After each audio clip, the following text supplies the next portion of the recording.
ప్రజలారా వినరండి ఈ సత్య సువార్త, సర్వజనులారా కనరండి ప్రభు సత్య సువార్త. వినవచ్చిన ప్రియులకు విమోచన యేసు వార్త. ప్రభు అయిన యేసుక్రీస్తు వారి యొక్క నామములో మిమ్మల్ని అందరినీ ప్రేమతో ఈ సత్య సువార్త అనే ఈ కార్యక్రమానికి ఆహ్వానాన్ని తెలియజేస్తున్నాం. Come, let's go to Jerusalem. యెరూషలేం వెళ్దాం రండి, ఇజ్రాయెల్ దేశానికి వెళ్దాం రండి. ఆల్రెడీ మిమ్మల్ని జోర్డన్ దేశం వరకు తీసుకొని వెళ్ళాను. ఇప్పుడు జోర్డన్ దేశంలో నుండి ఇజ్రాయెల్ దేశానికి వెళ్ళేటువంటి ఈ విషయంలో మిమ్మల్ని సిద్ధం చేస్తున్నా. ఓకేనా? నేను సాధారణంగా తీసుకొని వెళ్ళేటప్పుడు, ఇజ్రాయెల్ దేశాన్ని తీసుకొని వెళ్ళేటప్పుడు జోర్డన్ దేశంలో నుంచి by land we cross the border అనమాట. యాక్చువల్లీ 1979లో అనుకుంటా వీళ్ళు ఒక పీస్ ట్రీటీ పెట్టుకున్నారు, ఒక శాంతి ఒప్పందాన్ని పెట్టుకున్నారు జోర్డన్ దేశానికి, ఇజ్రాయెల్ దేశానికి. యాక్చువల్లీ ఈ దేశానికి ఆ దేశానికి పడదు, కానీ వారు పెట్టుకున్నటువంటి ఒక పీస్ ట్రీటీ ద్వారా ఒక మార్గం సరళం చేశారు. సో అందుచేత మనం by land, by road we cross into the border అనమాట. బార్డర్లోనికి వెళ్తూ ఉన్నాం. కానీ యువతుల నుంచి వచ్చేటువంటి వాళ్ళంటే వాళ్ళకి అనుమానం, ఈ జోర్డన్ దేశం నుంచి వస్తున్నటువంటి వాడు ఎలా వస్తున్నారో, వాళ్ళు ఏ బాంబులు తీస్తున్నారో, లేకపోతే వారు ఏ ఉద్దేశంతో వస్తున్నారో, వాళ్ళు ఏ ఆంథ్రాస్తో వస్తున్నారో, లేకపోతే ఎట్లా వస్తున్నారో. అందుచేత వీళ్ళు ప్రతిదీ కూడా చాలా జాగ్రత్తగా వాళ్ళు చెక్ చేస్తూ ఉంటారు, చాలా జాగ్రత్తగా వాళ్ళు పరిశీలన చేస్తూ ఉంటారు. ప్రతి ఒక్కరిని అనుమానంగానే చూస్తూ ఉంటారు. సో ఇప్పుడు మా వాళ్ళని నేను సిద్ధపరుస్తూ ఉంటాను. నాయన, రేపటి దినాన్ని మీరు బయలుదేరేటప్పుడు మీరందరూ కూడా మీ ఒంటి మీద ఉన్నటువంటి ఒక వస్తువులన్నీ తీసేసుకోండి. ఏం చేద్దంటే మెటల్ డిటెక్టర్ అని ఒకటి ఉంటుంది కదా, ఒక గుమ్మం లాగా ఉంటుంది అనమాట. దానిలో నుండి వెళ్ళేటప్పుడు ఇజ్రాయెల్ దేశం యొక్క టెక్నాలజీ బాగా సూపర్ పవర్ టెక్నాలజీ అండి వాళ్ళది. ఇంకా మిగతా వాళ్ళకైనా మన దగ్గర ఏదైనా సెల్ ఫోన్ ఉన్నా పీప్ కొట్టకుండా కానీ వెళ్ళిపోద్దేమో, కానీ వాళ్ళ దగ్గర ఏ చిన్న పిన్ను ఉన్నా కానీ మన మీద, మన ఒంటి మీద పీప్ అనే శబ్దం వస్తుంది. ఆ మెటల్ డిటెక్టర్ గుండా వెళుతున్నప్పుడు పీప్ అనేటువంటి ఒక శబ్దం వచ్చినట్లయితే వాళ్ళని ఆపేస్తారు. అక్కడ కాసేపు కూర్చోండి, మళ్ళీ చూసుకో కావాలంటే అని చెప్పేసి అని, పరిశీలన చేసుకొని చెప్పేసి అని ఒంటి మీద ఉన్నటువంటి తీయాలని. ఒకసారి ఒక సిస్టర్ గారు, గనురాలైనటువంటి ఒక సిస్టర్ గారే, ఆవిడకి ఇట్లాగే పీప్ కొడుతూ వచ్చింది. సో ఆవిడకున్న బంగారు గాజులు అన్నీ తీసి అందాక ఆ బల్ల మీద పెట్టింది. మళ్ళీ పీప్ శబ్దం వస్తూ వచ్చింది. మళ్ళీ ఈసారి జుట్టుకు పెట్టుకున్నటువంటి ఒక పోనీ టైల్లో ఉన్నటువంటి ఒక ఐరన్ గురించి అది తీసేసి పక్కన పెట్టింది. మళ్ళీ మూడోసారి వెళ్తుంటా మళ్ళీ పీప్ కొట్టింది. ఏమైంటుంది ఆవిడకి ఇంకా చికాకు పెట్టేస్తూ వచ్చింది అనమాట. చివరిగా చూడబోతే కుర్చీలు పెట్టుకున్న దగ్గర ఒక పిన్ను పెట్టుకుంది అనమాట. ఈ పిన్ ఒకటి ఉందనుకొని అది కూడా తీసేసింది, అక్కడ పెట్టింది. ఈసారి పీప్ అనే శబ్దం రాలే, అమ్మయ్య అనుకుని వెళ్ళిపోయింది. బంగారు గాజులు ఎక్కడ విడిచిపెట్టేసి ఆవిడ ముందుకెళ్ళిపోతూ వచ్చింది. నేను అన్నాను, అమ్మగారు మీ బంగారు గాజులు ఇవన్నీ ఇక్కడ విడిచిపెట్టేసి వెళ్ళిపోతున్నారా? అప్పుడు రోజుల్లో నేను వెనకే ఉండేవాడిని, అందరూ వెళ్ళిన తర్వాత అన్నట్టుగా అప్పుడు నేను వెళ్ళేవాడిని అనమాట. తర్వాత ఇప్పుడు నేను తెలుసుకుని ఏం చేశానంటే, నేను మొట్టమొదటి వెళ్ళిపోతాను, వీళ్ళందరూ వచ్చేటంత కొన్నట్టుగా ఆ గుమ్మంలోంచి వచ్చేటప్పుడు వాళ్ళకి ఒక సలహాగా చెప్తూ ఉంటాను, ముందే సిద్ధం చేసేస్తాను. సో ఇప్పుడు ఫ్రీగా వీళ్ళందరూ కూడా మాకు పీప్ అనే శబ్దం రానివ్వకుండా తీసుకొస్తూ ఉన్నాం. ఇంకొకసారి ఒకరోజు ఏమైంది అంటే, నేను వీళ్ళందరూ చెప్పా, మీరు జాగ్రత్త, డ్రెస్సులు అది వేసుకునేటప్పుడు వీలైతే డ్రెస్సులు అది వేసుకోండి, లేకపోతే ఇలా ఉండండి అని చెప్పాను. ఒంటి మీద ఏమీ ఉంచుకోవద్దు, ఇలాంటి పిన్నులు సైతము మీరు తీసేయగలిగినటువంటివి, చెవులు కానీ, ముక్కులు కానీ, మెడలో ఉన్నటువంటి చివరికి మంగళసూత్రాలు కానీ ఇవన్నీ కూడా తీసేయండి. అయినా తీసేసి మీరు ఒక సంచిలో పెట్టుకొని, బ్యాగ్లో పెట్టుకొని అది మెటల్ డిటెక్టర్లోంచి వెళ్ళిపోనేవ్వండి, పర్వాలేదు. కానీ మీ ఒంటి మీద పీప్ కొట్టేటువంటి శబ్దం వచ్చేది ఏది రాకూడదు అని చెప్పా. మళ్ళా ఒక సిస్టర్ గారికి భయంకరంగా నిలువెత్తుని పీపు కొడతా వచ్చింది, ఎర్ర లైట్లు వెలుగుతూ. నేను అప్పటికి అడిగా, అమ్మా ఏమ్మా నీకు ఇంత చెప్పాను కదమ్మా, నువ్వు ఏం తీసుకోకుండా వచ్చావు, ఒంటి మీద ఏం పెట్టుకుని, ఏం లేవు నాయనా, ఏం లేవు అయ్యా అని చెప్పేసి అన్నట్టు వచ్చింది. నేను మళ్ళీ వెనక్కి వెళ్ళి మళ్ళీ కాసేపు నాకు మళ్ళీ ఈసారి రా అన్న, మళ్ళీ అదే రీతిగా కొడతా వచ్చింది. ఇప్పుడు ఈసారి అనుమానం వచ్చి, అమ్మ నీకు ఏమన్నా ఆపరేషన్ ఏమన్నా అయిందా, నీ ఒంటి లోపల శీలలు కానీ ఏమైనా పెట్టారా, ఏమన్నా ఒకవేళ స్క్రూలు కానీ ఏమైనా బిగించారా అని చెప్పేసి, లేదు నాయన నాకు ఆపరేషన్ ఏమీ అవ్వలేదు నాయన అని చెప్పేసి అన్నది. ఈలోగా మరలా వస్తున్నప్పుడు అప్పుడు సడన్గా నాకు థాట్ వచ్చింది, ఆమె ధరించుకున్నటువంటి ఒక చీరకి జెర్రీ అంటారు చూసారా, జెర్రియా ఏమో అతనికి నాకు కానీ. సో అదేదో మెటల్ సంబంధించినటువంటిది అనమాట, దానికి అల్లిక వండినటువంటిది. సో దాని వలన ఇది పెద్ద పీపు కొడుతూ వచ్చింది. అప్పుడు మళ్ళీ వాళ్ళని రిక్వెస్ట్ చేసుకొని, నాకు బాగా పరిచయం అయిపోయారు కనుక, నన్ను చూచిన వెంటనే వాళ్ళ ఆనవాళ్ళు కడుతున్నారు కనుక వాళ్ళు చెప్పి, అమ్మ ఆ చీరలో ఉన్నటువంటిది ఏదో అందుచేత అది పీప్ అనే శబ్దం వస్తుందంటే, అప్పుడు ఆవిడ మళ్ళీ పక్కకు తీసుకెళ్ళి మొత్తం అంతా తడిమి చూసుకొని సరే కదా అని యువతలకు పంపించినారు. వాళ్ళ అనుమానం ఏంటంటే, ఏ విధంగా వస్తున్నారో వీళ్ళు దేని గురించి వస్తున్నారు? ఒక్కొక్కసారి జోర్డన్ దేశంలో కూడా కొన్ని వస్తువులు కొనిపించుకుంటూ ఉంటా, కొనుక్కోండి పర్లేదు, ఇక్కడ ఇదిగో ఈ షాప్లో మీరు కొనుక్కోండి అని అంటూ ఉంటా. ఒక్కొక్కసారి ఆ వస్తువులు కూడా సీల్డ్ ప్యాకెట్ అయినా దాన్ని మళ్ళీ ఓపెన్ చేసి చూస్తూ ఉంటారు. ఈ యొక్క సూట్ కేస్ అంతా ఓపెన్ చేసి చూస్తూ ఉంటారు. అందుచేత మా వాళ్ళకి నేను సిద్ధపరుస్తూ ఉంటా. అయితే కొంతమంది ఏమో భయపడిపోతూ ఉంటారు. నేను అప్పటికంటున్నాను, భయపడక్కర్లే, మనమేమి శత్రువులము కాము, ఇశ్రాయేలీయులను మనం ప్రేమిస్తున్నటువంటి వాళ్ళం, వాళ్ళ కొరకు మనం ప్రార్థన చేసి వెళుతున్నటువంటి వాళ్ళం కనుక భయపడొద్దు. ఇప్పుడు మరలా మేము పొద్దుటే ఆ జోర్డన్ దేశంలో అమ్మాన్ అనేటువంటి ఒక పట్టణం దగ్గర నుంచి మేము బయలుదేరి వెళ్తున్నప్పుడు 2-2.5 గంటల పాటు పడుతుంది. మధ్యలో కాసేపు మరలా మైక్ తీసుకొని వాళ్ళతో దేవుని యొక్క వాక్యంలో నుంచి వాళ్ళని హెచ్చరిక చేస్తుంటా. ఆ వాక్య భాగాలు నేను ఎక్కడ తీసుకుంటాను అని అంటే యెషయా గ్రంథంలో నుండి 44వ అధ్యాయము 28వ వచనం, 45వ అధ్యాయము మొదటి 3 వచనాలలో ఉన్న వాక్య భాగాల్ని నేను వారికి తెలియజేస్తూ ఉంటా. ఏమనుందనంటే ఇక్కడ కోరేషుతో దేవుడు చెప్తున్నటువంటి ఒక మాట, ఇంకా పైన ఉన్నప్పుడు నా సేవకుడు అని అంటూ ఇప్పుడు కోరేషుని గురించి అంటాడు. నా మంద కాపరి, నా చిత్తమంతయు నెరవేర్చువాడా అని చెప్పువాడను నేనే. యెరూషలేముతో నీవు కట్టబడదు అనియు దేవాలయమునకు పునాది వేయబడిననియు నేనే చెప్పుచున్నాను అని అంటూ 45వ అధ్యాయం దగ్గరికి వచ్చేసరికి అతని పక్షమున, అనగా ఎవరు? కోరేషు పక్షమున జనములను జయించుటకు నేను అతని కుడి చేతిని పట్టుకొని ఉన్నాను. ఇప్పుడు మా వాళ్ళందరికీ నేను ధైర్యపరుస్తానని చెప్తుంటాను. ఆయన వాస్తవానికి ఇశ్రాయేల్ దేశం చుట్టూ ఉన్నటువంటిది శత్రు దేశాలు కనుక ఇక్కడి నుంచి వచ్చేటువంటి వాళ్ళు ఎలాంటి వాళ్ళు అనే సందేహంతో అనుమానంతో వాళ్ళు చూడడం సహజం. ఈరోజు మనం వాళ్ళు చూస్తున్నారు కదని మనం భయపడవద్దు, మన కళ్ళల్లో బెదిరించుకోవద్దు. ఈరోజు నేను దేవుని యొక్క వాగ్దానం మనం తీసుకుందామని చెప్తూ కోరేష్ అనేటువంటి ఆయన బయట ఉన్నటువంటి వేరొక రాజు, యూదుడు కాడు, ఇశ్రాయేలీలకు సంబంధించినటువంటి వాడు కాడు. అలాంటి ఆ కోరేషుతో దేవుడు వాగ్దానం చేస్తూ చెప్తున్నటువంటి ఒక మాట ఏమిటంటే నేను అతని కుడి చేతిని పట్టుకొని ఉన్నాను. ఈరోజు మీకు కూడా నేను చెప్తున్నా, హై ఫ్రెండ్స్, మీ కుడి చేతిని దేవుడు పట్టుకొని ఉన్నాడు. ఒకవేళ ఈరోజున మీరు కూడా ఒక సమస్య గుండా మీరు వెళుతున్నారేమో, బహుశా మీరు వెళుతున్న మార్గంలో ఏం జరగబోతుందో తెలియకుండా మీరుండి ఉన్నారేమో. మీ ఉద్యోగ విషయంలో, లేక మీ విద్యా విషయంలో, మీ భవిష్యత్తు విషయంలో మీరు దిక్కు తోచనటువంటి ఒక పరిస్థితులు ఉండి ఉన్నాం. ఫియర్ నాట్ అండి, భయపడద్దండి.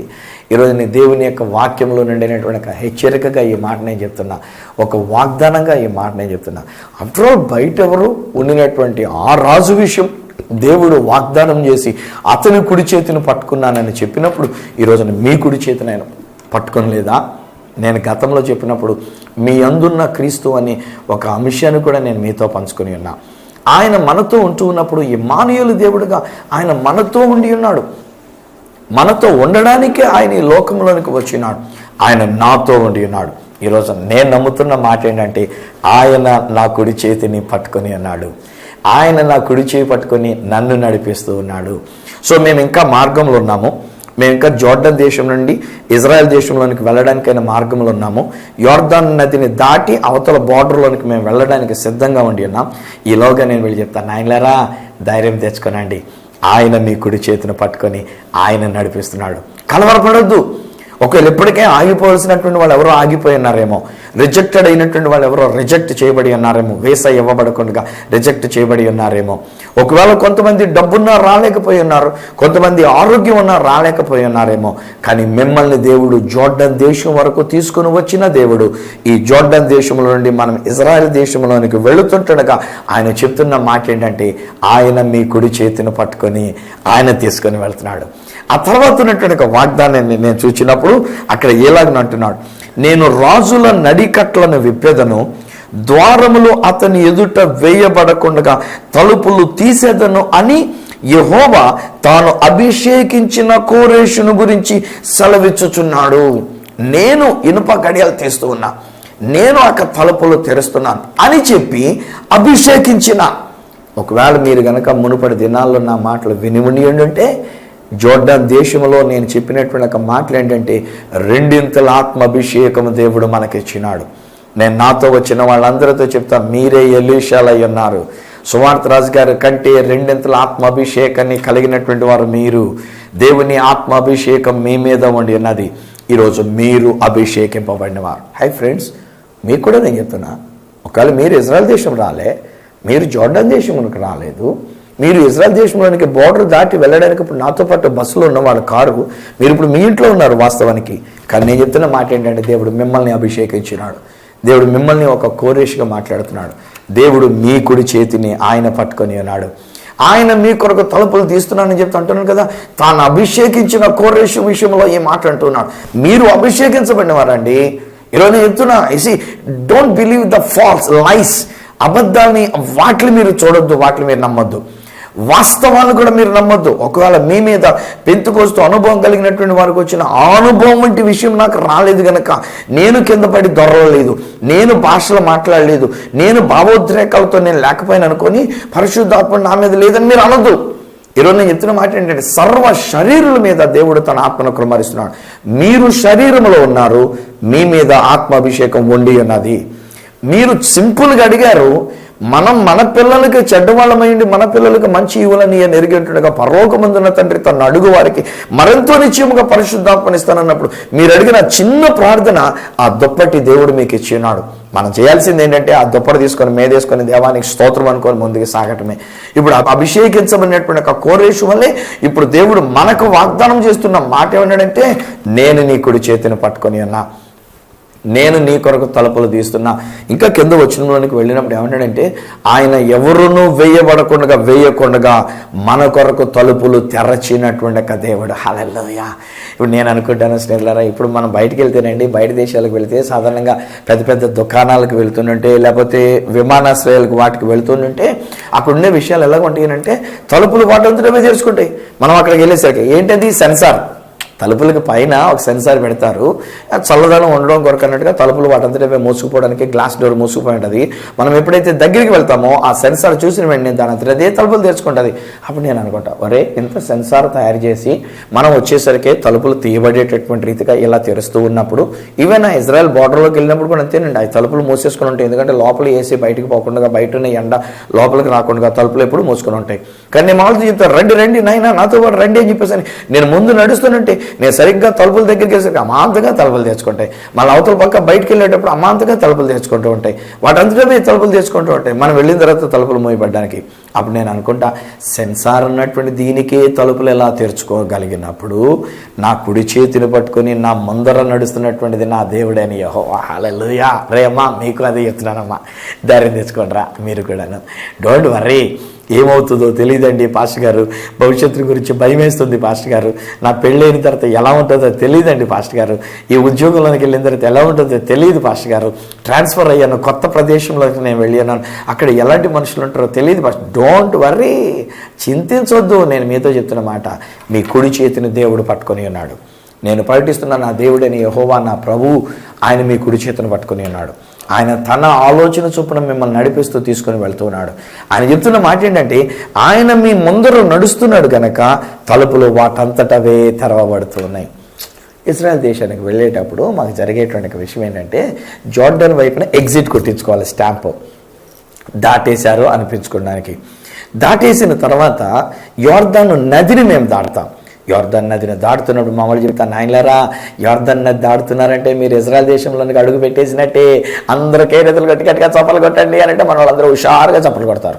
యోర్దాన్ నది దాటి వెంటనే ఒక అడ్డు గోడలాగా ఇనుప కమ్ము ఒకటి అడ్డంగా ఉంటుంది, అది అలా అడ్డంగా ఉంటుంది. అప్పుడు నేను అనుకుంటుండేవాడిని, ప్రభా అది తెరవబడాలనైనా ప్లీజ్ నాయన తెరువు నాయన అని ఒకప్పుడు ప్లాన్ చేసుకున్నాను. కానీ ఇప్పుడైతే అలా కాదు, నేను డిక్లేర్ చేస్తున్నా, నేను వీళ్ళకి తెలియజెప్తుంటాను, నాయనా డోంట్ వర్రీ. ఒకవేళ అది అలా మూసివేయబడినట్టుకున్నా అది మన కొరకు దేవుడు తెరుస్తున్నాడు. ఎందుకంటే మన దేవుడు మన ముందర. అక్కడ ఒక విషయం నేను ఒప్పుకోవాలండి, ఈ ఇశ్రాయేలీలు అనేటువంటి వాళ్ళు కూడా ఎలా ఉంటారంటే, మన భారతీయులమైనటువంటి మన వాళ్ళు వెళితేనేమో కొంతసేపు అక్కడే ఆపేస్తూ ఉంటారు. అలాంటి అనుభవం జరిగింది నాకు కూడా. కొంతసేపు దాకా అక్కడే ఆపేసి, అది తెరవకుండా, ఆ గేట్ ఎత్తకుండా అక్కడే ఆపేసి అక్కడే ఉంచేసి, ఈలోగా ఈ అమెరికా వాళ్ళు లేకపోతే ఇంగ్లాండ్ వాళ్ళు ఇలాంటి వాళ్ళు వచ్చారనుకోండి, వాళ్ళు గేటు తిరుతాడు, వాడిని రమ్మంటాడు, అక్కడి నుంచి వాడు రమ్మంటేనే వీళ్ళు వెళ్ళాలి, వీళ్ళంతటి వీళ్ళు వెళ్ళిపోవడానికి వీల్లేదు. సో అంచేత వీడు కనిపెడుతూ ఉంటాడు, వాళ్ళేమో అక్కడే పిలుస్తారనమాట.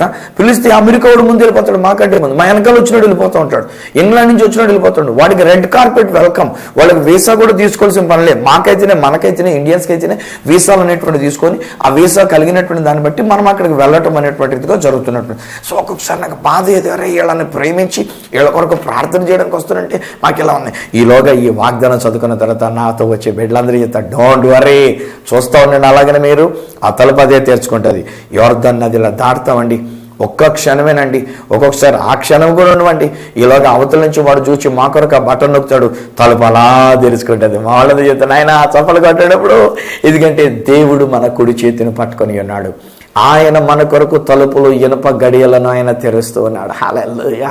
ఇంకా కొంచెం ముందుకు వెళ్ళిన తర్వాత మళ్ళీ అక్కడ ఆపుతాడు కాసేపు, మళ్ళీ బస్సు అంతా చెక్ చేసుకున్న తర్వాత, కింద అంతా చెక్ చేసుకున్న తర్వాత అప్పుడు కానీ లోపలికి పంపించడానికి అనేటువంటిది రమ్మని ఆహ్వానం తెలియచేయడు. మళ్ళీ అక్కడ ఇంకో గేట్ ఉంటుంది, మళ్ళా గేట్ కూడా ఎత్తబడినటువంటి ఒక పరిస్థితి రావాలి. అక్కడ కూడా ఒక్కొక్కసారి అండి మళ్ళీ ఓపిక నాకు విసుగు వచ్చేసి నేను అవతల వాళ్ళతో నేను ఫోన్లో మాట్లాడి, నేను ఎక్కడి నుంచి ఫోన్లో మాట్లాడి, ఏమయ్యా మీ ఇజ్రాయెల్ సంబంధించినటువంటి వాళ్ళు ఇప్పటికింకా మాకు గేట్లు తెరవలేదు, వచ్చి గంట పైన దాటిపోయింది గాను ఎక్కడే మమ్మల్ని కూర్చోబెట్టాడు, మా వెనకాల నుంచి వస్తున్నటువంటి బస్సులన్నిటి కూడా వాటిలో పంపిస్తున్నాడు, మీ ఇజ్రాయెల్ ఎంబసీతో మాట్లాడండి, వాళ్ళతో మాట్లాడండి అని చెప్పేసి అని వాళ్ళతో ఒక్కొక్కసారి నేను కోపంగా కూడా మాట్లాడా. కానీ ఎవరు అలా మాట్లాడడానికి వీల్లేదండి, ఎందుకంటే వాళ్ళు ఏం చెప్తే ఆ ప్రకారం చేయాలి, వాళ్ళు ఏ విధంగా చేస్తే ఆ విధంగా ఉండాలంతే. సో వాళ్ళు అవతల నుంచి నాతో మాట్లాడుతూ సరే సరే చూస్తూ ఉండండి, మాట్లాడుతూ ఉండండి, డోంట్ బి ప్యానిక్, కొంచెంసేపు వెయిట్ చేయండి, వచ్చేస్తారు, వాళ్ళు చేస్తారు, తలుపు తెరుస్తారు లేండి అని చెప్పేసి అని అంటూ వచ్చారు. ఇప్పుడు నేను అలా చేయట్లే, నా దేవుని యొక్క వాగ్దానం నేను తీసుకుని ఉన్నా. ఈసారి నాకు టెన్షన్ లేదు, ఈసారి నాకు ప్రెషరైజేషన్ అనేటువంటిది లేదు, డిస్టర్బెన్స్ అనేటువంటిది లేదు, హాయిగా ఉంటాయి. ఎందుచేతనంటే నా దేవుడు నా కుడి చేతిని పట్టుకుని ఉన్నాడు. నా దేవుడు నాతో పాటు వచ్చి 40 మంది 50 మంది యొక్క కుడి చేతిని పట్టుకుని ఉన్నాడు. ఆయన మా కొరకు ఆ తలుపులను ఆయన తెరుస్తున్నాడు. ఆయన మమ్మల్ని అవతలకి అనగా ఇజ్రాయెల్ దేశంలోనికి ఆయన మమ్మల్ని తీసుకుని వెళ్తున్నాడు. హల్లెలూయా. ఇదండి ఈరోజు నేను మీకు కూడా చెప్తున్నా. అఫ్కోర్స్ ఒకవేళ ఈరోజు నేను చెప్తున్న మాటల్లో మిమ్మల్ని ఏదో ఇజ్రాయెల్ దేశంలోని తీసుకుని వెళ్ళే దాని గురించి నేను మాట్లాడటం లేకపోతే నేను మాట్లాడుతున్నటువంటి ఒక విషయంలో యెరూషలేమునకు వెళ్ళడానికి గురించినటువంటి విషయం నేను మాట్లాడటం. ఎందుకంటే నేను ఆల్రెడీ చెప్పాను కదా, ₹1,00,000 మన చేతిలో ఉంటే కనుక ఇజ్రాయెల్ దేశానికి వెళ్ళిపోవచ్చు, ₹1,00,000 మన చేతిలో ఉంటే కనుక మనం ఆ యెరూషలేములో కూడా వెళ్ళిపోవచ్చు. భూ సంబంధమైనటువంటి ఈ యెరూషలేమును గురించి నేను మాట్లాడటంలే, మనం వెళ్ళవలసింది ఆ పరమ యెరూషలేమునకు వెళ్ళాలి. ఆ ప్రభు మన కొరకు సిద్ధపరిచేటువంటి ఆ రాజ్యంలోనికి వెళ్ళాలి. ప్రభు అయిన యేసుక్రీస్తు వారు మాట్లాడుతుంటున్నారు, మీ హృదయంలో కలవరపడనీయకండి, దేవుని యందు విశ్వాసం ఉంచున్నారు, నా యందు కూడా విశ్వాసం ఉంచండి. నేను మీ కొరకు స్థలం సిద్ధపరచడానికి నేను వెళుతున్నా, నేను వెళ్ళి స్థలం సిద్ధపరిచిన నేనుండు స్థలంలో మీరును ఉండులాగున నేను మరల వచ్చి నా యొద్ద నుండుటకు మిమ్మల్ని చేయి పట్టుకొని నేనే తీసుకుని వెళ్తాను అంటున్నాడు ఆయన. హల్లెలూయా, హల్లెలూయా. నా ప్రియ స్నేహితులారా, ప్రభు త్వరగా వచ్చేస్తున్నారు. ఆయన సిద్ధం చేసిన ఆ పరమ యెరూషలేమునకు మనం వెళ్ళాలి. ఈ యెరూషలేం గురించి వరి అవ్వకండి, అందుకే నేను మిమ్మల్ని టీవీలోనే తీసుకెళ్ళిపోతున్నా, నా వర్తమానంలోనే తీసుకెళ్ళిపోతున్నా. ఒకవేళ మీ దగ్గర ₹1,00,000 ఉండొచ్చు, ఉండకపోవచ్చు. ఒకవేళ ₹1,00,000 ఉన్నా మనకు వీసా రావచ్చు, రాలేకపోవచ్చు, ఇట్ డజంట్ మ్యాటర్. కానీ ఈరోజు నేను చెప్తున్న మాట ఏంటంటే, ఆ పరమ యెరూషలేమునకు తీసుకుని వెళ్ళడానికి ఆ ప్రభు వాగ్దానం చేస్తున్నటువంటి మాట ఏంటంటే, ఆయన మన కుడి చేతిని పట్టుకుని ఉన్నాడు, ఆయన మన ముందర నడుస్తూ ఉన్నాడు. అదే మాట అంటాడు అక్కడ, నేను నీకు ముందుగా పోవచ్చు. అక్కడ 2వ వచనం అంటాడు కదా, నేను నీకు ముందుగా పోవచ్చు, మెట్టగానున్న స్థలములను సరళము చేసేదను, ఇత్తడి తలుపులను పగలగొట్టేదను, ఇనుప గడియలను విడగొట్టేదను అని చెప్పేసాను. ఇది ఆ దేవుడు సెలవిస్తున్నటువంటి మాట. ఒకవేళ ఈ దేశంలో వాళ్ళ తలుపులు మూసేసిన, ఇజ్రాయెల్ దేశంలో వాళ్ళ తలుపులు బంధించేసిన, ఒకవేళ అడ్డు గడియలు పెట్టినప్పటికైనా సరే, నా దేవుడు చెప్తున్న మాట ఏంటంటే, ఆ పరలోక రాజ్యానికి వెళ్ళడానికి ఆయన ఏ అడ్డు గడియలు ఉంచడం. సాతాను గడి యొక్క తలుపులన్నీ పగలగొట్టేశాడు ఆయన, అపవాది గడి యొక్క బంధకాలన్నీ తీసివేసినాడు ఆయన, అపవాది పెట్టినటువంటి ఆనకట్లని కూడా తెంచేశాడు ఆయన. ఈరోజు ఆయన మనల్ని అందరినీ కూడా తన రాజ్యానికి తీసుకుని వెళ్ళడానికి ఆయన త్వరగా రాబోతూ ఉన్నారు. ఈ యెరూషలేం కంటే, భూమి మీద ఉన్నటువంటి యెరూషలేం కంటే, పరలోకం నుండి దిగువచ్చే ఆ నూతన యెరూషలేం, ఆ పరమ యెరూషలేం అనేటువంటి ఆ పట్టణానికి తీసుకుని వెళ్ళడానికి నా ప్రభువు, నా రక్షకుడు త్వరగా వస్తున్నారు. అయితే ఆయన మాట్లాడుతున్న మాట ఏంటంటే, నీ కుడి చేతిని ఆయన పట్టుకున్నారు, ఆయన మీకు ముందర వెళుతున్నారు, ఆయన మీ కొరకు ఆ తలుపులన్నీ కూడా తెరిచి మనల్ని లోపలికి తీసుకొని వెళుతున్నారు. సరే, ఇక్కడ దాకా బాగానే ఉందండి. నేను మా వాళ్ళకి చెప్పిన రీతిగా సూట్ కేసులు ఎలా పెట్టాలో, అక్కడ మెటల్ డిటెక్టర్లు ఎలా పెట్టాలో అవి నేర్పించిన ప్రకారంగా వీరు వెళతారు. అక్కడికి వెళ్ళినప్పుడు అక్కడ పాస్పోర్ట్ ఇచ్చినప్పుడు పాస్పోర్ట్ చూస్తారు, మన మొఖం చూస్తారు, మనం చిరునవ్వు నవ్వడు వాడు ఏమాత్రం కూడాను, వాళ్ళని చూసి మనం బెదిరిపోతూ ఉంటారు మన వాళ్ళు. ఒకసారి ఇంగ్లీష్ వచ్చిన ఆవిడే ఒక ఆవిడ మాట్లాడుతూ, నువ్వు ఇంతకు ముందు వచ్చావా అని అంటే, ఆవిడ ఇంతకుముందు 4 సార్లు ఇజ్రాయెల్ దేశానికి వచ్చిందంట ఆవిడ. కానీ ఇప్పుడు వీళ్ళు అడిగేటువంటి ప్రశ్నకు పెట్టారు, లేదు నేను రాలేదన్నదట ఆవిడ.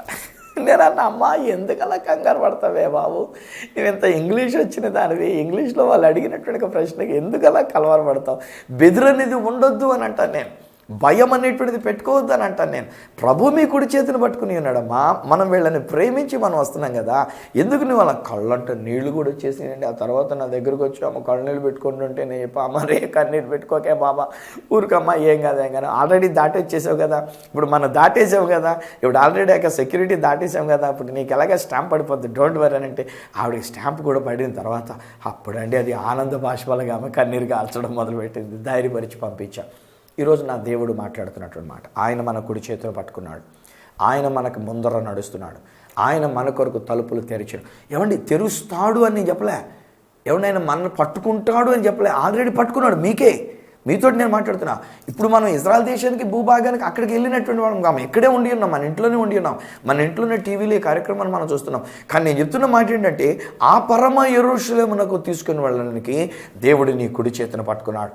నిన్ను అభిషేకించబడిన వ్యక్తిని, పరిశుద్ధాత్మ చేత రెండింతల అభిషేకాన్ని కలిగిన వ్యక్తిగా అని చెప్తున్నాడు.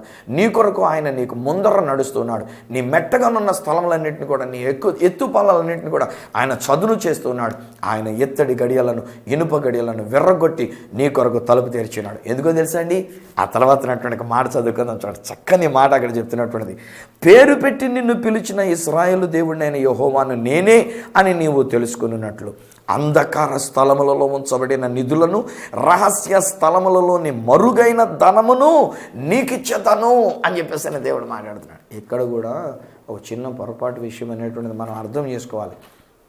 కొంతమంది ఈ వాగ్దానం, ఈ వచనం చదువుకొని దేవుడు నాకు దాచబడిన నిధినిస్తున్నాడండి, నాకు రహస్యమైన నిధినిస్తున్నాడండి, నాకు ఇప్పటి వరకు తెలియనటువంటిది లక్షల రూపాయలు నాకు ఇచ్చేస్తున్నాడండి, దేవుడు మాకు ఆస్తిని ఇచ్చేస్తున్నాడండి, దేవుడు మాకు లాటరీ టికెట్ అన్నట్టుగా 10 లక్షల రూపాయలు లాటరీ టికెట్ ఇచ్చేస్తున్నాడండి, లేకపోతే దేవుడు మాకు ఫలానది ఇచ్చాడండి. నేను అంటాను, జాగ్రత్త, బీ వెరీ కేర్ఫుల్. దేవుడు ఇచ్చాడని చెప్పుకున్నటువంటి అదే కారులో ఒకవేళ యాక్సిడెంట్ జరిగితే మొత్తం కుటుంబం పోయేటువంటి ప్రమాదం ఉంది.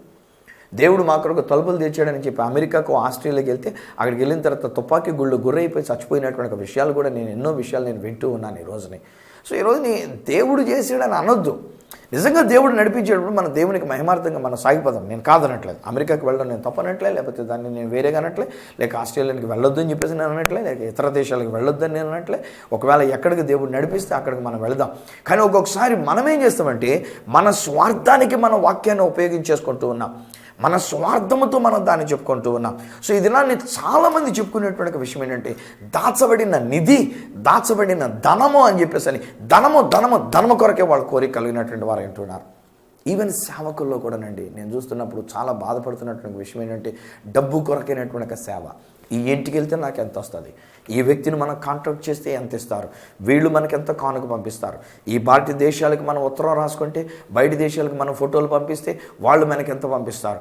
ఈ డబ్బు కొరకైనటువంటి తాపత్రమే తప్ప నువ్వు చేస్తున్న సేవకి దేవుడు ఇచ్చేటువంటి ప్రతిఫలంగా ఇచ్చే ఆ దాచబడిన నిధిని, ఆ దాచబడిన ధనాన్ని అది మనం తెలుసుకోలేకపోతున్నాం. మా వాళ్ళకి నేను చెప్తా, బస్సులో ఉంటాడు కానీ, ఇంకా జోర్డాన్ దేశంలో ఉంటాడు కానీ, మేము ఇంకా ఈ బోర్డర్ దాటక మునిపే నేను వాళ్ళతో చెప్తున్నటువంటి మాట, రే నాయనా మిమ్మల్ని అందరినీ ఆ దేశానికి తీసుకొని వెళ్తుంది. ఎందుకో తెలుసా, అక్కడ మీరు ఫోటోలు తీసుకోవడానికి కాదు, అక్కడ మీరు వెళ్ళిన తర్వాత అక్కడ నీళ్లు తెచ్చుకోవడానికి, అక్కడ మట్టి తెచ్చుకోవడానికి, అక్కడి నుంచి రాళ్ళు పోగేసుకొని తెచ్చుకోవడానికి, అక్కడి నుంచి ఆ నూనె పోగేసుకొని తెచ్చుకోవడానికి, వీటి వల్ల కాదు. ఒకవేళ తెచ్చుకోండి, చిన్నపిల్లలాగా మీరు సెంటిమెంటల్ భక్తిగా మీరు తీసుకోండి, అభ్యంతరం లేదు. కానీ దాచబడిన నిధి అనేటువంటిది ఏంటంటే మీ అందున్న క్రీస్తు. హల్లెలూయా, మీ అందున్న క్రీస్తు. దాచబడిన నిధి యేసు క్రీస్తుని మనం చూడాలి. బెత్లెహేము తీసుకెళ్తా, అక్కడ యేసు ప్రభు జన్మించిన స్థలం దగ్గర తీసుకెళ్తా, నేను మా వాళ్ళతో చెప్తా, అక్కడ యేసును చూడండి, అంతే తప్ప ఆ స్థలాన్ని చూడకండి, ఆ నక్షత్రాన్ని చూడకండి, అక్కడున్న మేంజర్ చూడకండి, లేకపోతే గుహలోనికి ఎన్ని మెట్లు దిగామో ఈ మెట్లు దిగినటువంటి ఆక విషయం చూడకండి, తాబోరు కొండకు తీసుకొని వెళ్తా, అక్కడున్న యొక్క కొండను చూడకండి, అక్కడున్న ఆలయాన్ని చూడకండి, అక్కడున్న 3 భాగాలుగా అక్కడ ఉన్నటువంటి యాంటోని బర్లూచినటువంటి ఆయన కట్టించినటువంటి ఆ యొక్క మందిరాన్ని చూడకండి, లేకపోతే కిందకి దిగిళ్ళిన తర్వాత ఎన్ని మెట్లు దిగిళ్ళాము, అక్కడ గ్లాస్ ఉంది, ఆ గ్లాస్ కింద ఉన్నటువంటి నేల ఉంది, ఈ కాదు చూడాల్సింది, అక్కడ దేవుని యొక్క మహిమను చూడాలి, యేసు యొక్క మహిమను చూడాలి. వెళ్ళిన ప్రతి చోట నేను నేర్పిస్తున్నటువంటి మాట ఏంటంటే యేసునే మనం చూడాలి. గొల్గోతా అనేటువంటి కపాలం అనే స్థలం దగ్గరికి వెళ్తే అక్కడ యేసును చూడండి, లేకపోతే ఒకటి మురికైనటువంటి ఒక కొండే కనబడుతుంది, లేకపోతే మామూలుగా ఉన్నటువంటి ఒక గుహ, తవ్వబడినటువంటి గుహ కనబడుతుంది, అందులో యేసును చూడకపోతే. ఈరోజు నా దేవుడు చెప్తున్న మాట ఏంటంటే మిమ్మల్ని ఆ దేశాన్ని తీసుకుని వెళుతుంది, మిమ్మల్ని ఆ యొక్క యెరూషలేమును తీసుకుని వెళ్తుంది, ఇజ్రాయెల్ దేశానికి మిమ్మల్ని తీసుకుని వెళ్తుంది. దేని కొరకు అనంటే అక్కడ దాచబడిన నిధిని మీకు చూపించడానికి. నిన్ను పేరు పెట్టి నేను పిలిచిన దేవుడని యెహోవా నేనే అని నన్ను గురించి మీరు తెలుసుకున్నాను. హల్లెలూయా. అందుకేనండి నేను తీసుకుని వెళ్ళినటువంటి ఆ బృందం అంతా కూడా ఎంత సంతోషంగా ఉంటారు, ఎంత ఆనందంగా ఉంటారు. ఎందుకంటే ఓ ప్రక్కన మేము ఆ స్థలాన్ని చూపిస్తూ ఉన్నాం, ఓ ప్రక్కన స్థలాల యొక్క ప్రాముఖ్యత నేను చెప్తూ ఉంటాను, అక్కడ ఉన్నటువంటి ఒక వ్యక్తుల గురించినటువంటి ప్రాముఖ్యతలు నేను తెలియజెప్తూ ఉంటాను. ఒక్కొక్క స్థలంలో ఉన్నటువంటి ఒక ఇంపార్టెన్స్ బైబిల్ నేను చదివి మరి అక్కడ నేను వివరిస్తూ ఉంటాను. ఒక్కొక్కసారి నాతో వచ్చేటువంటి ఒక అరబీ సంబంధించినటువంటి ఒక గైడ్లు, అయ్యా నువ్వు ఎక్కువ సమయం తీసుకొని అయ్యా నేను వారితో చెప్పడానికి కాకపోతే ఇంకెందుకు నేను వచ్చింది, ఇదే కనుక చెప్పడం రాకపోతే దేశం బొమ్మలు చూపించడానికి, దేశం మట్టిని చూపించడానికి నేను ఇది కాదు నా సేవ అని చెప్పేసి నిరోమాటంగా నేను వాళ్ళతో చెప్తూ ఉంటా. అందులో ఉన్న దాచబడిన నిధైన క్రీస్తుని చూపించడానికి, బైబిల్ గ్రంథంలోంచి కనబడుతున్న యేసుని చూపించడానికి వాళ్ళని ఒక్కొక్కరిని ఒక ఎలీషాలుగా, ఒక్కొక్కరిని ఒక యెహోషువలుగా, ఒక్కొక్కరిని ఒక బాప్తిస్మం ఇచ్చి యోహానులుగా, ఒక్కొక్కరిని ఒక ఏలియాలుగా, ఒక్కొక్కరిని ఆ దేశంలోనికి వెళ్ళిన తర్వాత యేసును చూచినటువంటి వారుగా, ఒక క్రీస్తులుగా, అభిషక్తులుగా వారిని మరల తిరిగి ఈ దేశానికి తీసుకుని రావడానికే దేవుడు నాకు ఆ కృపనిచ్చినాడు. ఈరోజు నేను మీకు కూడా చెప్తున్నాను, హాయ్ ఫ్రెండ్స్, మనందరినీ దేవుడు ఆ వాగ్దాన దేశానికి తీసుకుని వెళ్ళడానికి సిద్ధంగా ఉండినాడు. అక్కడికి తీసుకుని వెళ్ళినప్పుడు అక్కడ దాచబడిన ఇదేంటంటే బంగారపు వీధులు కాదు అక్కడ మనకు కావాల్సింది, లేకపోతే అక్కడ ఉన్నటువంటి ఒక నదులు కాదు మనకు కావాల్సింది, ఆ నదుల్లో నీళ్లు ఉన్నాయా లేకపోతే ఆ నదుల్లో బంగారం ప్రవహిస్తుందా, ఇది కాదు మనకు అక్కడ కావాల్సింది. ఆ పరలోకానికి వెళ్ళినప్పుడు కూడా అక్కడ ఉన్నటువంటి ఒక దాచబడిన ఇది ఎవరంటే నా యేసు. ఆ యేసును చూస్తే నాకు అంతే చాలు, యేసుతో ఉంటే నాకు అంతే చాలు, ఆ యేసుతో పట్టున్నప్పుడు ఆ తండ్రి అందరికి నేను వెళ్తే నాకు అంతే చాలు. చాలాసార్లు ఈవెన్ ఈ విషయంలో కూడా నేను ఒక మాట ఖండిస్తూ నేను చెప్తున్నా స్నేహితులారా, మన వాళ్ళు చెప్తూ ఏమంటారంటే మనం చనిపోయిన తర్వాత ప్రభు రాకడప్పుడు మనం చనిపోయినటువంటి వాళ్ళని మనం చూస్తాము, మన ప్రియులను మనం చూస్తూ ఉంటారు. నో, నేను అది చెప్పట్లే. నేనేమంటానంటే మనం అందరూ కూడా ప్రభు రాకడప్పుడు యేసుని మనం చూస్తాము, యేసులో ఆ తండ్రి అయిన దేవుణ్ణి మనం చూడగలుగుతున్నాం. ఇదండి దాచబడినది. ఇది దేవుడు మీకు ఇస్తున్నాడు. ఆ పరలోక రాజ్యంలోనికి వెళ్ళినప్పుడు, ఆ పరమ యెరూషలేమునకు మనం వెళ్ళినప్పుడు అక్కడ దాచబడిన నిధిగా ఆ యేసును చూచే భాగ్యం, పరమ తండ్రి అయినటువంటి ఒక తండ్రిని చూచే భాగ్యం, ఇది మనకి గొప్పదండి. అందుకొరకు దేవుడు మనల్ని పిలుస్తున్నాడు, మన కుడి చేతిని పట్టుకుని ఉన్నాడు, ఆయన మన ముందర నడుస్తూ ఉన్నాడు, ఆయన మన కొరకు తలుపులు తెరిచినాడు. మనల్ని ఆ పరమ యెరూషలేమునకు తీసుకుని వెళ్ళి దాచబడిన నిధిగా ఉన్న పరమ తండ్రిని మనం చూచే భాగ్యం ఆ పరలోక రాజ్యంలో మనకిస్తున్నాడు. ఈరోజు నేను మాట్లాడుతున్నా, ఆయన మీ చేతిని పట్టుకొని ఉన్నాడు. ఈ లోకంలో మిమ్మల్ని నడిపించగలడు, ఈ లోకంలో మీ కొరకు తలుపులు తీయగలడు, అదే సమయంలో ఆ పరలోక రాజ్యానికి ఆయన మనల్ని నడిపిస్తున్నాడు. తండ్రి నీకు వందనాలు, నీకు స్తోత్రాలు మేము చెల్లించుకుంటున్నాం. ఈ బిడ్డలందరినీ మీరు వారి కుడి చేతిని పట్టుకున్నందుకు నీకు వందనాలు. వారికి ముందర మీరు నడుస్తూ వారిని నడిపిస్తున్నందుకు, మహిమలోనికి వారిని నడిపిస్తున్నందుకు మీకు వందనాలు, మీకు స్తోత్రాలు మేము చెల్లించుకుంటూ ఉన్నాం. అడ్డు గడియలన్నీ కూడా మీరు తీసివేస్తున్నారు, ఇనుప గడియలను మీరు విర్రగొట్టి ఉన్నారు నాయన. మీరు మా ముందర నడుస్తూ మీరు మా కొరకు తలుపులు తెరిచినారు. ఈవెన్ నేను ఇజ్రాయెల్ దేశాన్ని తీసుకుని వెళ్ళేటప్పుడైనా ఈ మధ్యలో ఈ యొక్క వాగ్దానాన్ని నేను తలచుకుంటూ ఉన్నప్పుడు నేను ఆ గడియలు ఎలా తెరవబడుతున్నాయో, ఎలాగైనా మీరు మమ్మల్ని అందరినీ కూడా ఆ దేశంలో తీసుకుని వెళ్ళి ఉన్నారో అక్కడ దాచబడిన నిధిగా ప్రతి స్థలమందు ప్రతి స్థితిలో కూడా నైనా యేసుని మేము చూడగలిగినట్లుగా అట్టి ధన్యత మాకు ఇచ్చినందుకు నీకు వందనాలు చెల్లిస్తున్నాం. అలాగే ఈ బిడ్డలను గురించి కూడా నేను ప్రార్థన చేస్తున్నాను. నాయన ఈ లోక సంబంధమైన విషయాల కొరకు మేము ప్రాకులాట కాదు, కానీ నాన్న ఈ లోకంలో మేము ఏదో అనుభవించడానికైనా ప్రాకులాట కాదు, కానీ ఆ పరలోక రాజ్యంలోనికి మేము రావాలి. నువ్వు సిద్ధపరిచిన రాజ్యంలో మేము ఉండాలి, నీతో మేము ఉండాలి నైనా. అక్కడ దాచబడిన నిధిగా పరమ తండ్రిని మేము చూడాలి, యేసులో నుండి మా ప్రభు ఆ తండ్రిని మేము చూడగలిగినట్లుగా అట్టి ధన్యత మీరు మాకు ఇస్తున్నందుకు నీకు వందనాలు. ఆ పరమ యెరూషలేమునకు మమ్మల్ని తీసుకుని వెళ్ళడానికి మా కుడి చేతిని పట్టుకున్నందుకు నీకు వందనాలు. ఈ కుటుంబాన్ని నేను దీవిస్తూ నాన్న పరమ యెరూషలేమునకు వచ్చేటువంటి బిడ్డలుగా, నీ రాకల్లో ఎత్తబడే బిడ్డలుగా ఉంచినందుకు మీకే స్తుతి ఘనత మహిమ ప్రభావాలు మేము చెల్లిస్తూ దాచబడిన నిధి మాలో ఉన్న యేసుని మేము చూడగలిగినట్లుగా అట్టి కృప మాకు ఇచ్చినందుకు మిమ్మల్ని స్తుతిస్తూ ఘనపరుస్తూ యేసు నామమున ప్రార్థించి పొంది ఉన్నాము తండ్రి, ఆమేన్. తండ్రి కుమార పరిశుద్ధాత్మలను దేవదేవుని దీవెన ఆశీర్వాదం ఆయన బిడ్డలుగా మీకును మీ కుటుంబమునకును ప్రభు రాకళ్ళు మనం ఎత్తబడి ఆ పరమ యెరూషలేమునకు నూతన యెరూషలేమునకు మనం కొనిపోబడినట్లు సదా తోడయండి సహాయం చేసి నడిపించును గాక. ఆమేన్, ఆమేన్. వెల్సినెట్లరా ప్రభు మీ చేయి పట్టుకుని ఉన్నాడు, ఆయన మిమ్మల్ని నడిపిస్తున్నాడు, ఆయన మిమ్మల్ని ఆ గొప్ప నిధిని చూచేటువంటి వారుగా మిమ్మల్ని తీసుకుని వెళ్తున్నాడు. ఈ సందర్భంలో ఒక మాట నేను మీతో పంచుకోవాలని కోరుతున్నా. ప్రభు చిత్తమును బట్టి ఈ 2019వ సంవత్సరం ఆగస్టు నెల 15వ తేదీన ఉదయం 9 గంటల నుండి సాయంత్రం 4:30 గంటల వరకు మీ అందున్న క్రీస్తు అనేటువంటి ఒక అంశముతో మెగా యూత్ రిట్రీట్ ఒకటి ఏర్పాటు చేయడం జరిగింది. నేనుంటున్న ఆ దినాన్ని ఒకవేళ మీలో ఎవరైనా సరే ఎక్కడి నుంచైనా సరే మీరు రావాలని ఆశపడినట్లయితే ఒక ఉత్తరం ద్వారా, ఒక ఫోన్ కాల్ ద్వారా మీరు మమ్మల్ని సంప్రదించినట్లయితే ఈ 2019వ సంవత్సరం ఆగస్టు నెల 15వ తేదీ ఉదయం 9 గంటల నుంచి సాయంకాలం 4:30 గంటల వరకు సామర్లకోట ఆంధ్ర బాప్టిస్ట్ చర్చిలో మేము ఏర్పాటు చేస్తున్న మీ యందున్న క్రీస్తు ఈ యొక్క మహిమాన్వితమైనటువంటి మెగా యూత్ రిట్రీట్కి నేను మిమ్మల్ని ప్రేమతో ఆహ్వానం తెలియజేస్తున్నా. మమ్మల్ని సంప్రదించవలసిన మా చిరునామా ఈ సత్య సువార్త, సామర్లకోట 533440, తూర్పుగోదావరి జిల్లా, ఆంధ్రప్రదేశ్. అడ్రస్ మరొకసారి చెప్తూ ఉన్నా, ఈ సత్య సువార్త, సామర్లకోట్ 533440, ఈస్ట్ గోదావరి డిస్ట్రిక్ట్, ఆంధ్రప్రదేశ్. అప్పటికి ఒకవేళ మీరు మాతో ఫోన్లో మాట్లాడాలని కోరుకున్నట్లయితే మా ఫోన్ నెంబర్స్ 9848110907, 9440040992, 8888552766. ఒకవేళ నాకు ఈమెయిల్ ద్వారా మీరు ఏదైనా తెలియజేయాలని కోరుకున్నట్లయితే నా ఈమెయిల్ ఐడి esatyasuvartha@gmail.com. మళ్ళీ నెక్స్ట్ ప్రోగ్రాంలో మిమ్మల్ని కలుసుకునేటంత వరకు మిమ్మల్ని అందరినీ ఆ ప్రభు అయిన యేసుక్రీస్తు వారి యొక్క చేతులకి మిమ్మల్ని అప్పగిస్తూ, ఆయన మనలను ఆ పరమ యెరూషలేమునకు తీసుకుని వెళ్తున్నారన్న నమ్మకంతో మీ దగ్గర సెలవు తీసుకుంటున్న మీ ప్రియ సహోదరుడు ఈ సత్య సువార్త రాజు.